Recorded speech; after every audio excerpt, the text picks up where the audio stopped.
ఇంకా రెడీ అవుతూనే ఉన్నావా? ఫినిషింగ్ టచ్ లో ఉన్నాన్లే. పూజ మొదలు కావడానికి ముందు పెట్టుకుందాంలే అని కొన్ని ఆర్నమెంట్స్ పెట్టుకోలేదు, అందుకే వచ్చాను. ఏంటి విషయం? అందరూ గుంపుగా వచ్చారు. నువ్వు ముక్కు పుడక పెట్టుకునే సమయానికి అవని ఎలాగైనా వచ్చేస్తుందని పెద్దిరాజు అన్నయ్య, ఎట్టి పరిస్థితుల్లోనూ రాదు అని వసంత వదిన ఇద్దరూ 10,000 రూపాయల బెట్టింగ్ వేసుకున్నారు. పెద్దిరాజు గారు, అవని రాదు. కావాలి అంటే నేను కూడా 10,000 బెట్ కాస్తాను. ఓకే, నేను రెడీ. నేను రెడీ.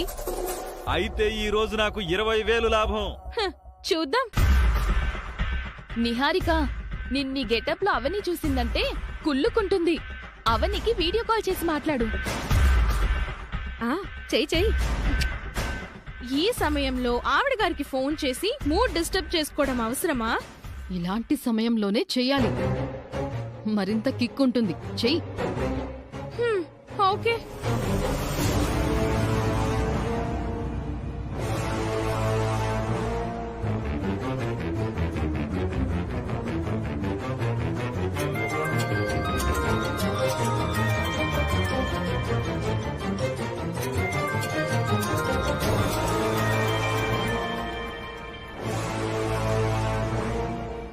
హాయ్ బంగారం.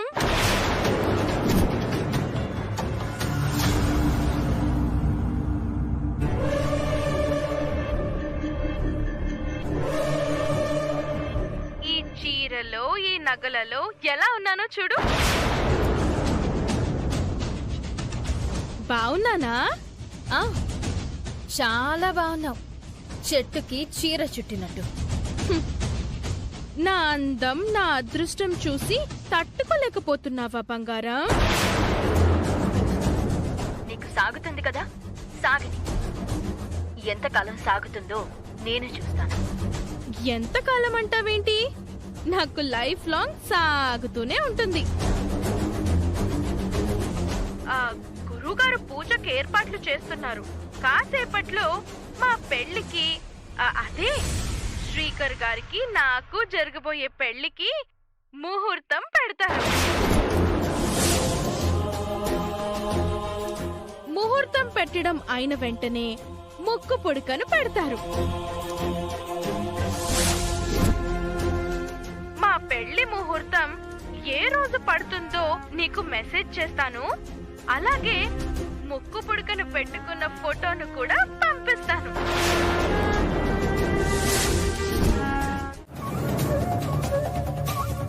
అవని, నువ్వు ఎలాగైనా వచ్చేస్తావని పెద్దిరాజు అన్నయ్య అంటున్నారు.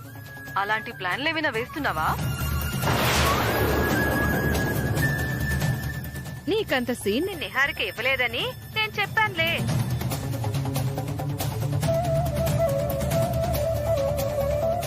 అవని, అమ్మా నాన్నల మధ్య 10,000 బెట్టింగ్ నడుస్తుంది. 10,000 కాదవని 20,000. ఏం జరుగుతుందో చూద్దాం.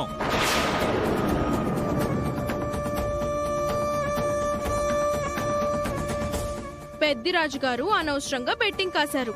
చూడు, నువ్విక్కడ లేవు అనే బాధతో ఏదో ఒక రకంగా ఇక్కడికి వచ్చావే అనుకో, నీ పరువు తీసి పాతరేస్తాను. అలా వచ్చిందంటే సిగ్గు వదిలేసినట్టే. ఏమంటావు లావణ్య? అంతేగా. పాపం అవని మొహం మాడిపోయిన మసాలా దోశలా అయిపోయింది.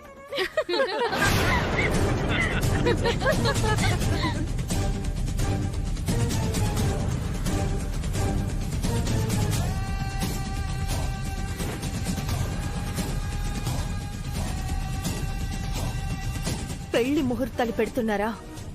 నిహారికకు ముక్కు పుడక పెడుతున్నారా?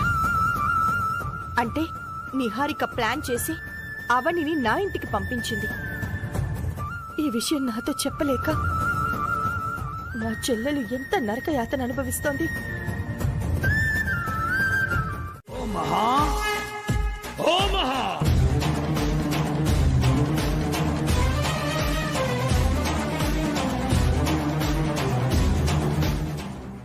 వేదవతి గారు, తిథి, నక్షత్రం, రాశి, వారం అన్నీ క్షుణ్ణంగా పరిశీలించాను.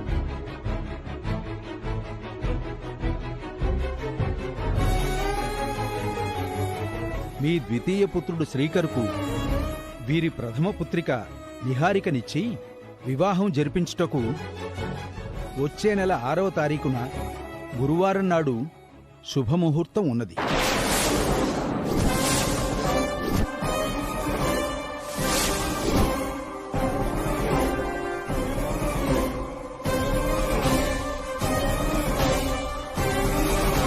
మీరు చెప్పిన ముహూర్తానికే పెళ్లి ఖాయం చేద్దాం గురువుగారు. వచ్చే నెల 6వ తారీఖు అంటే ఇంకా చాలా రోజులుంది కదా వదిన గారు. అవును గురువుగారు, చాలా లేట్ అవుతుంది. దానికంటే ముందు మరో ముహూర్తం ఏదైనా ఉంటే చూడండి. వేదవతి గారి కోడలిగా రావడం అంటే 10 ఊళ్లకు ఆరాధ్య దైవం అని అర్థం. అలాంటి పెళ్లికి ఆషామాషి ముహూర్తం పెట్టకూడదు. గురువు గారు అన్ని విధాలుగా ఆలోచించే చెప్తారు. ఆ విధంగానే నడుచుకుందాం శేఖర్ గారు. సరే, ఇంకా చేసేదేముంది, కానివ్వండి. వేదవతి గారు!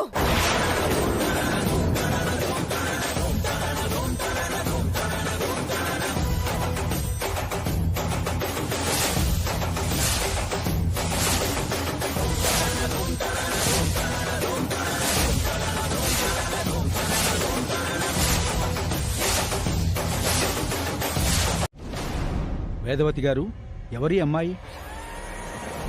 నేను అందరికీ కావలసిందాన్నే, కాని ఎవరికీ కానిదాన్నైపోయాను. ఈ అమ్మాయి మాటల్లో చాలా నిగూఢార్థం ఉంది. వదిన గారు, వీళ్ళని బయటికి పంపించండి. ఆగండి. ఒక మంచి కార్యం జరుగుతున్నప్పుడు అతిథిని గౌరవించాలి గాని అవమానించకూడదు. అది కాదు గురువు గారు. దయచేసి అందరూ మౌనంగా ఉండండి. నేను తదుపరి కార్యక్రమం గురించి చెప్తాను.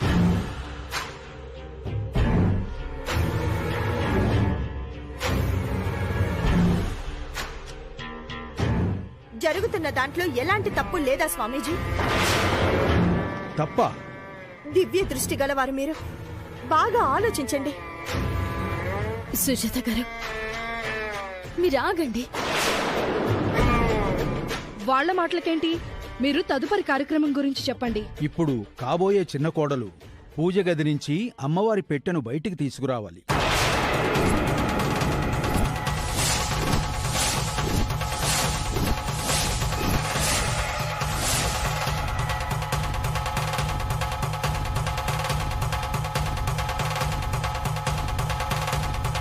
నిహారిక పూజ గదిలో అడుగు పెట్టడంతో శుభశకునాలు మొదలవుతాయి. పురాతన కాలం నాటి పెట్టెను తెరిచి అందులోని ముక్కు పుడకను తీసి నిహారిక ధరిస్తే ఒక కార్యక్రమం పూర్తవుతుంది.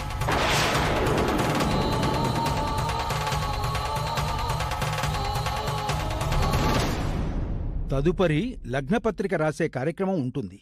వెళ్ళమ్మా. నేను వెళ్ళి తీసుకురావాలా? ముక్కు పుడక బాధ్యత నుంచి వేదవతి గారు విశ్రాంతి తీసుకోవాల్సిన సమయం వచ్చింది. చిన్న కోడలువైన నువ్వే ఆ పని చెయ్యాలి.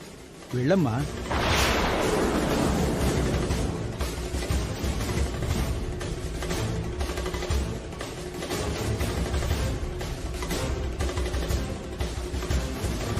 అడుగు ముందుకు వెయ్యి.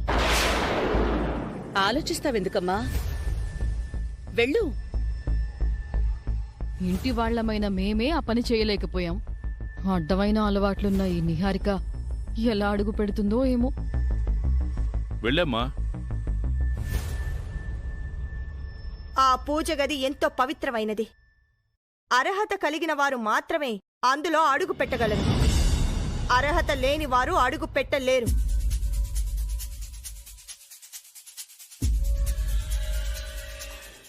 ఏ ఆటంకం లేకుండా సవ్యంగా జరిగిపోతుంది అనుకున్నాను.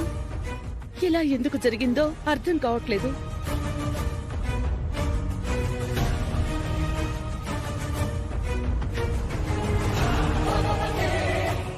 అమ్మవారి పెట్టెను తీసుకురావడానికి అవని సిద్ధం స్వామీజీ. అవని వెళ్ళడానికి మేం ఒప్పుకోం. గుర్తింపు కోసం తాపత్రయపడుతుంటావు కదా. అయితే నువ్వే వెళ్ళు. పెద్ద కోడలిగా నా గుర్తింపు నాకుంది, నేను వెళ్ళను. వసంత, నాకే గుర్తింపు వద్దు. నేను కూడా ఎలాంటి ఐడెంటిటీని ఎక్స్పెక్ట్ చేయట్లేదు. వేదవతి గారు, బయట అమ్మాయి ఈ పని ఎలా చేస్తుంది? దీనికి మేము ఒప్పుకోం. ఇలాంటి క్లిష్ట పరిస్థితి వస్తుందని అనుకోలేదు. ఏం చేయమంటారు గురూజీ? శివుడాజ్ఞ లేనిదే చీమైనా కుట్టదన్నట్టు అమ్మవారి అనుమతి లేనిదే ఏదీ జరగదు.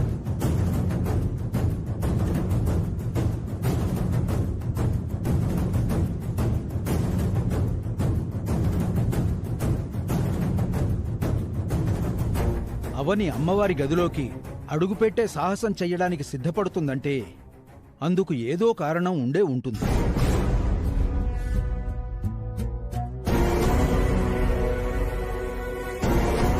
దైవం ఏం సంకల్పించిందో చూద్దాం. నువ్వెళ్ళమ్మా.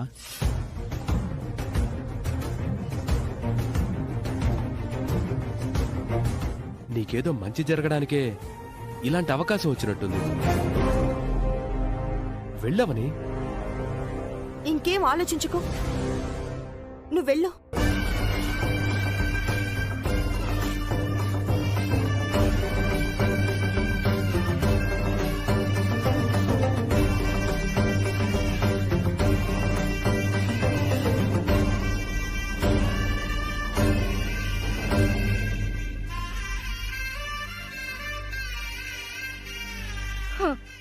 జాతకం కుదిరిన నా కూతురు వల్లే కాలేదు. ఆ అవని వల్ల ఏమవుతుంది? నిహారిక కంటే వేగంగా పారిపోయి వచ్చేస్తుంది. చూడండి.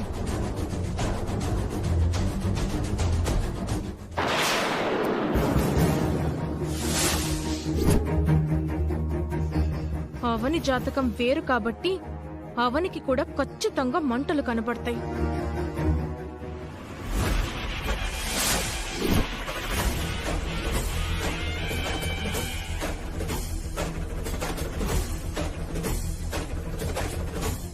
జాతకం కలవని ఈ ఇంటి చిన్న కోడల్ని నన్ను దీవించి ఈ పరీక్షలో నెగ్గించుతాను.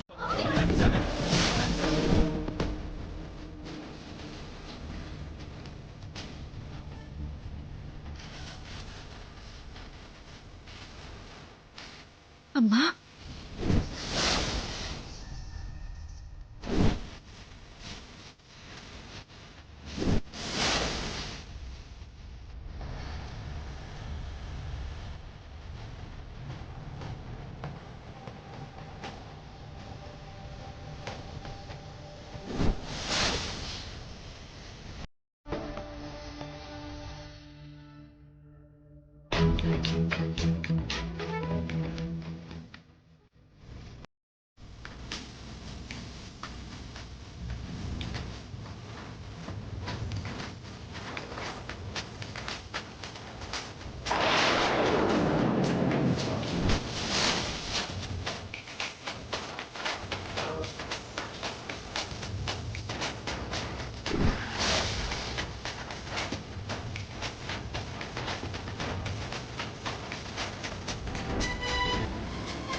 నమ్మకమే నిజమైంది స్వామీజీ.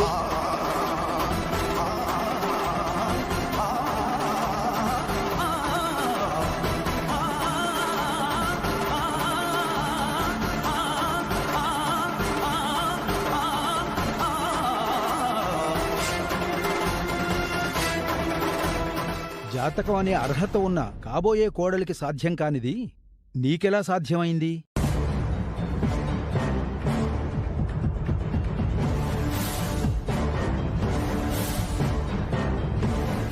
నిహారిక అడుగు పెట్టలేకపోయింది, నువ్వెలా వెళ్ళగలిగావు?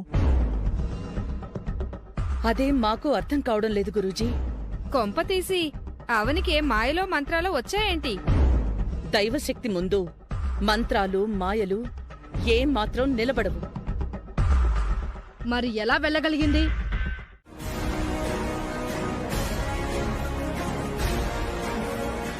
వచ్చే నెల 6వ తారీఖు గురువారం నాడు పెళ్లి పెట్టుకోండి.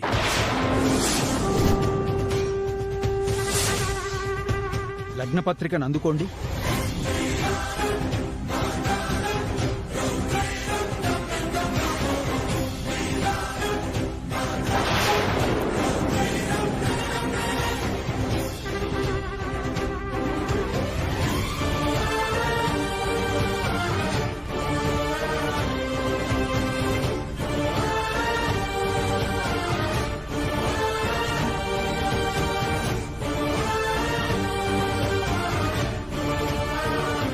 ఇక నేను బయలుదేరతాను.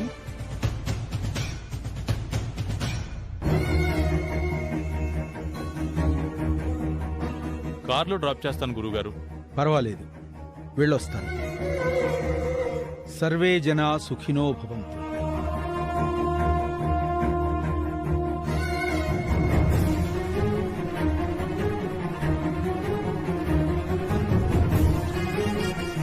ఇంతకాలానికి నా కొడుకు పెళ్లికి ముహూర్తం కుదిరింది. అమ్మా, జాతకం కుదిరిన కోడలతో నా కొడుకు పెళ్లి ఎలాంటి ఆటంకాలు లేకుండా అంగరంగ వైభవంగా జరిగిపోయేలా దీవించు.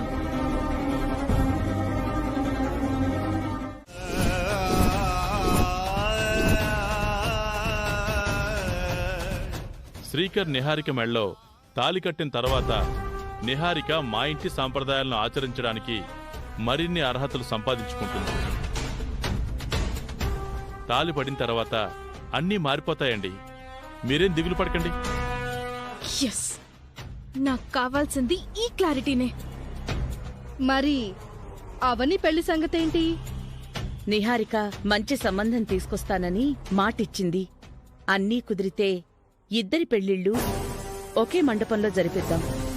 లేదంటే వారం రోజులు అటూ ఇటూ అవుతుంది. అయితే ఎలాంటి పరిస్థితులొచ్చినా శ్రీకర్తో మా నిహారిక పెళ్లి జరగటం ఖాయం, అంతే కదా? అంతే. మా అత్తయ్య గారు మాటిస్తే తిరిగే ఉండదు. మాట మీద ఉండండి వేదవతి గారు. ప్రాణమైనా వదులుకుంటాను గాని మాటని వదులుకోను. ఇప్పుడు మా మనసు కుదుట పడింది. ఇక మేం బయలుదేరుతాం. సరేనండి, వస్తామండి. మంచిది.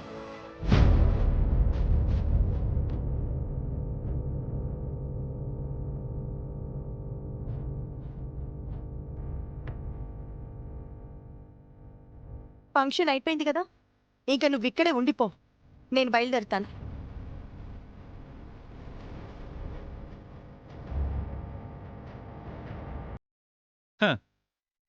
మొత్తానికి అనేక నాటకీయ పరిణామాల తర్వాత పెళ్లి ముహూర్తం అనేది ఫిక్స్ అయింది. ఇక పెళ్లి గట్ట మొదలైనప్పుడు ఎలా ఉంటుందో చూడాలి. శ్రీకర్ నిహారికల పెళ్లి అంత సున్నితంగా అయితే జరగదులేండి. జరుగుతుందక్కా. జరిగేటట్టు నేను చూసుకుంటాను కదా.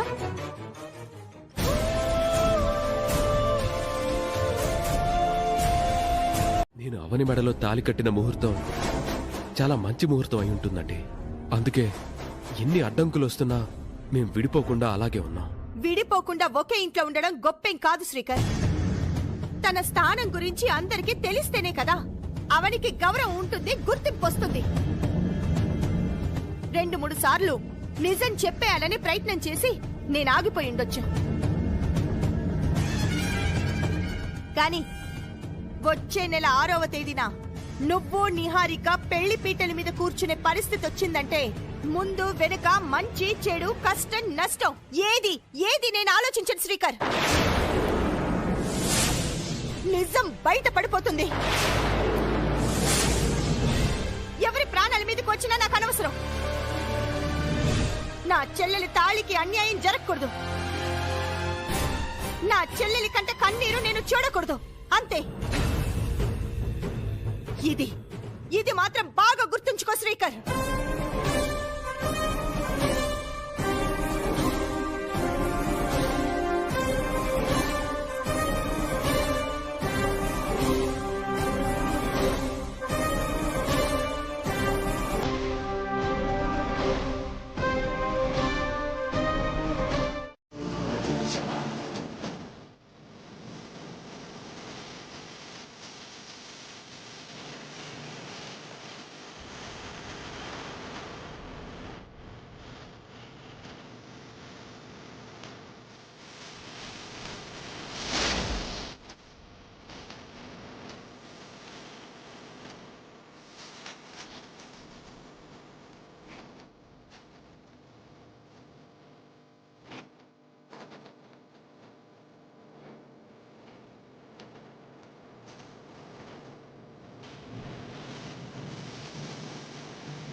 చెప్పండి అయ్యా. పూజారి గారు, దేవుణ్ణి మనం ఏది కోరినా నెరవేర్చుతాడా? కోరికలో న్యాయం ఉంటే ఖచ్చితంగా నెరవేరుస్తాడు. నేను ఒక అమ్మాయిని పెళ్లి చేసుకుందాం అనుకున్నాను. సడన్ గా నాకు మరో అమ్మాయి నచ్చేసింది. కాకపోతే నేను అనుకున్నంత తొందరగా పెళ్లి వైపు అడుగులు పడ్డం లేదు. దేవుడికి లంచం ఇస్తే, ఐ మీన్ హుండీలో ఒక కరెన్సీ బండిల్ వేస్తే నా పని తొందరగా అవుతుందా? దేవుడికి భక్తుడికి మధ్య బంధం ధనంతో ముడిపడి ఉండదు నాయన. మనసుతో భక్తితో మాత్రమే ముడిపడి ఉంటుంది. నువ్వు ఇష్టపడిన ఆమె నీ జీవితంలోకి రావాలని నీ నుదుటిన రాసి ఉంటే అలాగే జరుగుతుంది. రాసిపెట్టి ఉండకపోతే ఆమె మరొకరి జీవితంలోకి వెళుతుంది. ఆడపిల్ల 7 అడుగులు ఎవరి వెనుక నడవాలో అన్నది పూర్తిగా దైవ నిర్ణయం.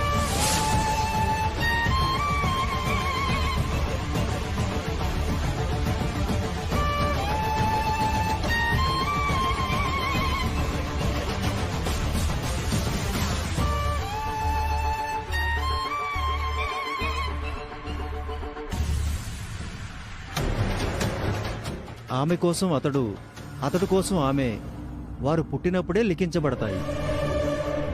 ఒక మాట అంటాను, మీరేమనుకోరు కదా? అనుకోను బాబు. అనుకున్నా పర్లేదులేండి. మీరు ఒక 10 ఏళ్లు వెనకబడున్నారు పూజారి గారు. మీ చాదస్తం చూసి నాకు నీరసం వచ్చేసింది. మీరు నా కోసం ఏ అర్చన చేయాల్సిన అవసరం లేదు. నేను డైరెక్ట్గా ఆ దేవుడితోనే తేల్చుకుంటా. మీరు వెళ్ళండి.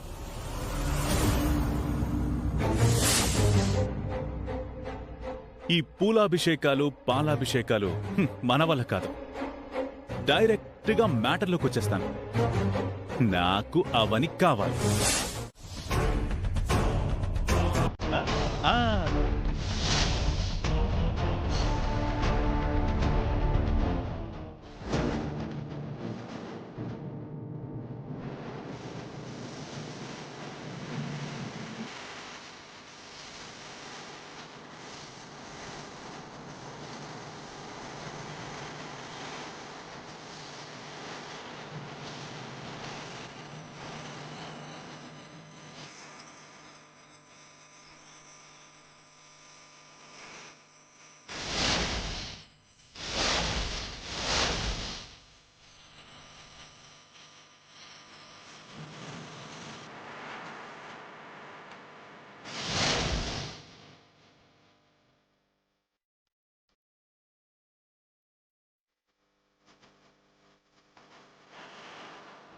నేనేదైనా మిస్ అవుతుంటే నా బ్రెయిన్ నాకు సంకేతాలు పంపుతుంది.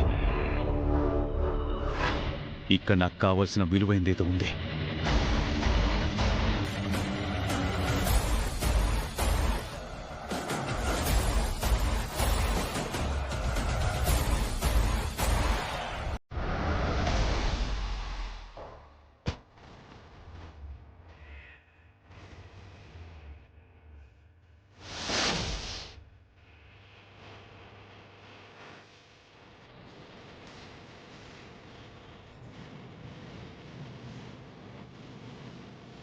నా అవని.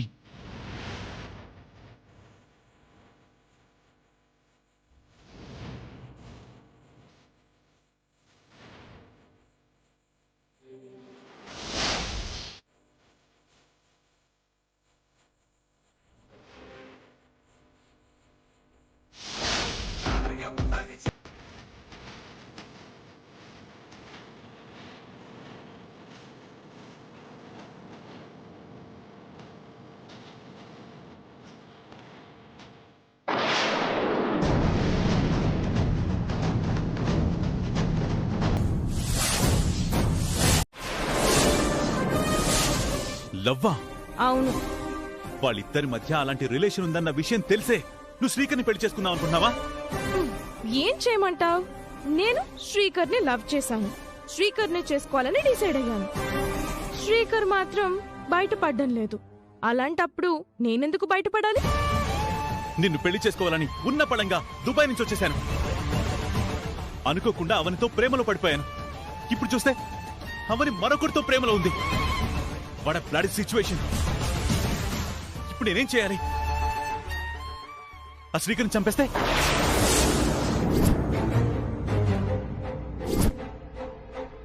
అవని నా సొంతం అవుతుంది కదా? పిచ్చి పిచ్చి మాటలు మాట్లాడకు విక్కీ. పిచ్చెక్కిపోతుంది. నన్నేం చేయమంటావు? నువ్వేం చెయ్యొద్దు, అంతా నేనే చూసుకుంటాను. అవనిని ఇష్టపడుతున్న శ్రీకర్ని నాతో పెళ్లి వరకు తీసుకొనొచ్చాను. శ్రీకర్ని ఇష్టపడుతున్న అవనిని నీతో పెళ్లి వరకు తీసుకొనొస్తాను. ఆ రెస్పాన్సిబిలిటీ నాది. అంటే ఒక ప్రేమ జంటను విడదీసి మనం పెళ్లిళ్ళు చేసుకోవాలా? నాకు శ్రీకర్ అంటే ప్రాణం, నీకు అవని అంటే ఇష్టం.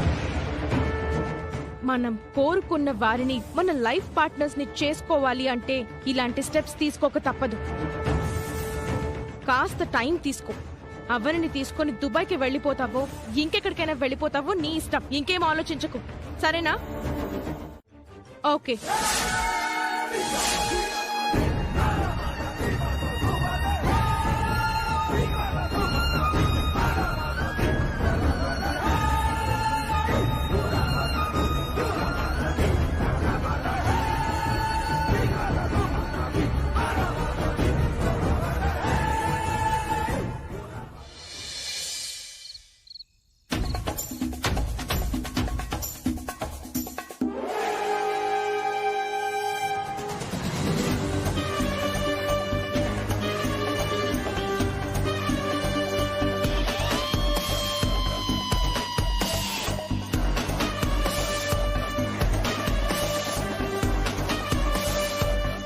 ఏంటి నిహారిక, నీ రూమ్ కి వెళ్లకుండా ఇంకా హాల్లోనే తిరుగుతున్నావు?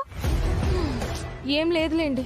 ఈ పాటికి గురక పెట్టి కోమా పేషెంట్లా నిద్రపోతూ ఉండేదానివి. ఇంకా ఇక్కడే ఉన్నావంటే ఏదో మ్యాటర్ ఉందని అర్థం. మా దగ్గర సీక్రెట్స్ ఎందుకు చెప్పు? నాకు అవనికి మధ్య ఒక ఛాలెంజ్ నడుస్తుంది. ఛాలెంజా? ఏంటది? అదేంటంటే నీకంటే ముందు నేనే శుభాకాంక్షలు చెప్తాను. Okay okay. అయితే ఇప్పుడు 12 గంటల వరకు వెయిట్ చేస్తావన్నమాట? అవును. సరే, నువ్వు వెయిట్ చెయ్యి. మేం పొద్దున్నే విషెస్ చెప్పుకుంటాం. మీరు కూడా ఉండొచ్చు కదా. అవని ఆ రేంజ్ లో ఛాలెంజ్ చేసిందంటే ఖచ్చితంగా తనే గెలుస్తుంది. నీతో పాటు మేము వెయిట్ చేయడం దండగా. అవనిని ఎట్టి పరిస్థితుల్లోనూ గెలవనివ్వను. మరొక 1.5 అవరే కదా, వెయిట్ చేయండి నా కోసం ప్లీజ్. సరే, ఉంటాంలే. Thank you. అత్తయ్య వాళ్ళని కూడా పిలుస్తాను. అత్తయ్య, అత్తయ్య.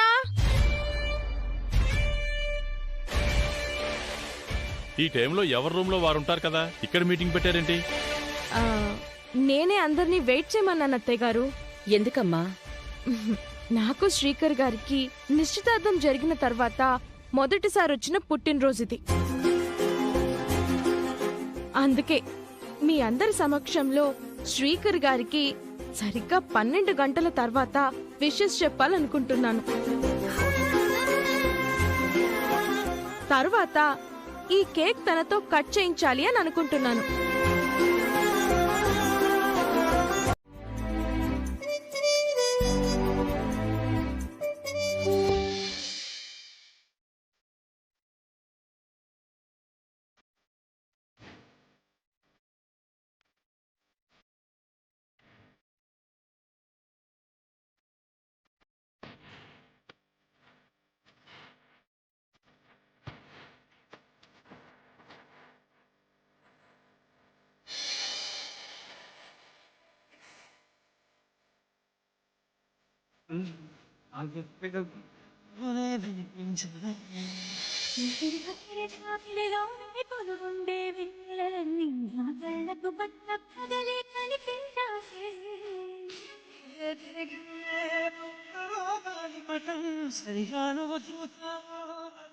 ఎందుకు ఇదంతా?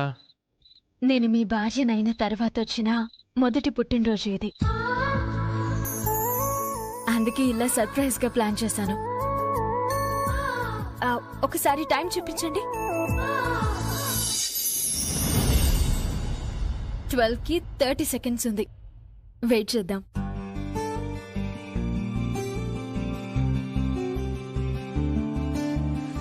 నీకంటే ముందు నేనే శుభాకాంక్షలు చెప్తాను. Okay okay okay.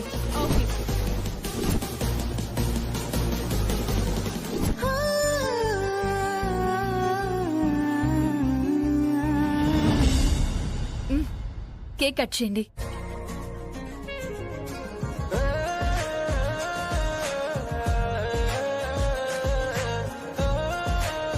Happy birthday to you. Happy birthday to you. Happy birthday to dear Srikar గారు. Happy birthday to you.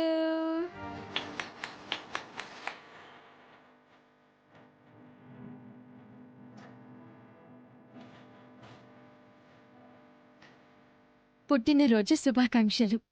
Thank you.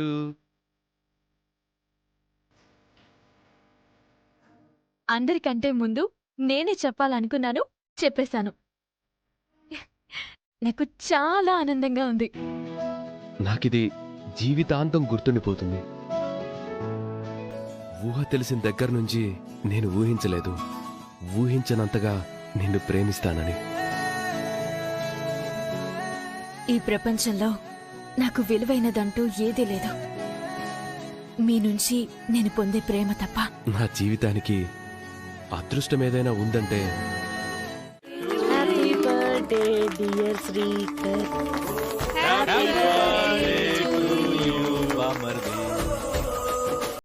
నిహారికకి తినిపించరా?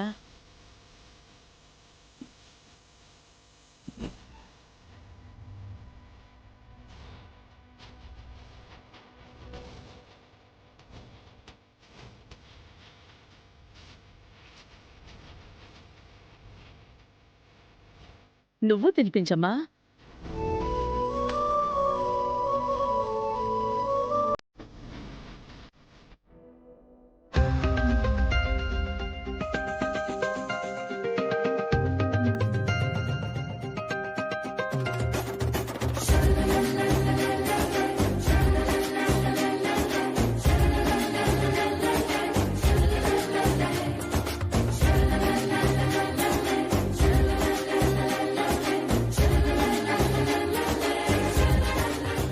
ఇప్పుడు నువ్వు హ్యాపీయే కదా?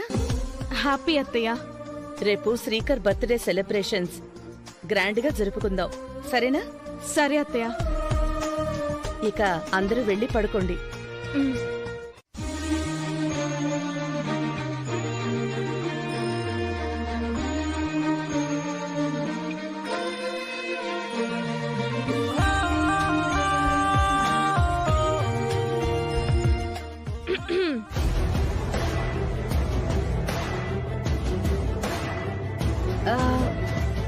ఏదైనా అడగాలనుకుంటున్నావా? అయితే అడిగే. ఎందుకు ఆలోచిస్తున్నావు? నీకంటే ముందు నేనే శుభాకాంక్షలు చెప్తాను. Okay okay okay. ఇప్పుడు గుర్తొచ్చింది. మన ఛాలెంజ్ విషయమేనా? అందులో ఇంకా డౌట్ ఏముంది? నీకంటే ముందు నేనే శ్రీకర్ గారికి బర్త్డే విషెస్ చెప్పేశాను. మామూలుగా కాదు, గ్రాండ్ గా. ఎలాంటి అట్మాస్ఫియర్ లో చెప్పానో చూపిస్తానండు.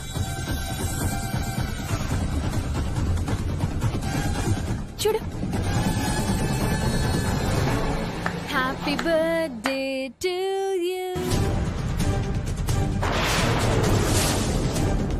Happy birthday to you.